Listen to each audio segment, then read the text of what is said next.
এটা গুৰুত্বপূৰ্ণ খবৰ শোণিতপুৰৰ চাৰিদুৱাৰ লখৰাত মানখিৰি নদীৰ তাণ্ডৱ মানখিৰি নদীৰ বাঢ়নি পানীত জলমগ্ন চাৰিদুৱাৰ আৰু লখৰাৰ কেইবাটাও পৰিয়াল নেৰানেপেৰা বৰষুণৰ ফলত বৃদ্ধি পাইছে মানখিৰি নদীৰ জলপৃষ্ঠ যাৰ ফলত চাৰিদুৱাৰ আৰু নিশা লখৰাৰ বুঢ়া গাঁৱৰ প্ৰায় 30টাকৈ পৰিয়ালৰ বাসগৃহ পানীৰ তলত আমি পুনৰ জনাইছো শোণিতপুৰৰ চাৰিদুৱাৰ লখৰাত মানখিৰি নদীৰ তাণ্ডৱ মানখিৰি নদীৰ বাঢ়নি পানীত জলমগ্ন চাৰিদুৱাৰ আৰু লখৰাৰ কেইবাটাও পৰিয়াল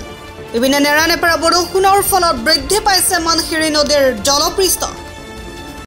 পানী কিমান সময়ৰ পৰা বাঢ়িছে যোৱা ৰাতিপুৱা আপোনাৰ দেখিছে আপুনি ধাৰাসাৰ বৰষুণৰ ফলত আজি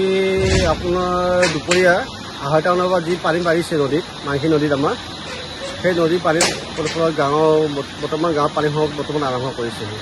কিমানমান ঘৰত এতিয়ালৈকে সোমোৱা হ'ল বৰ্তমান আমাৰ গাঁৱত বৰ্তমান 30-40 ঘৰমান পানী সোমাইছে বৰ্তমান পানী সোমাইছে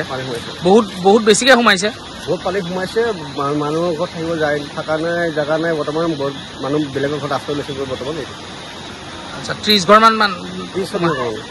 কোন নদীৰ পানী এইটো মানখিৰি নদীৰ পানী পানীটো বাঢ়িয়ে আছে পানী কণ্টিনিউ বাঢ়ি আছে পানী আৰু কিমানমান মানুহৰ ঘৰত সোমাব পাৰে গাঁও গোটেইখন গাঁও বৰ্তমান জলমগ্ন হোৱা কোনো আশংকা আছে বৰ্তমান বালিপাৰাৰ পৰা দিলীপ চৰকাৰৰ ৰিপৰ্ট গ্লোবেল NE 24/7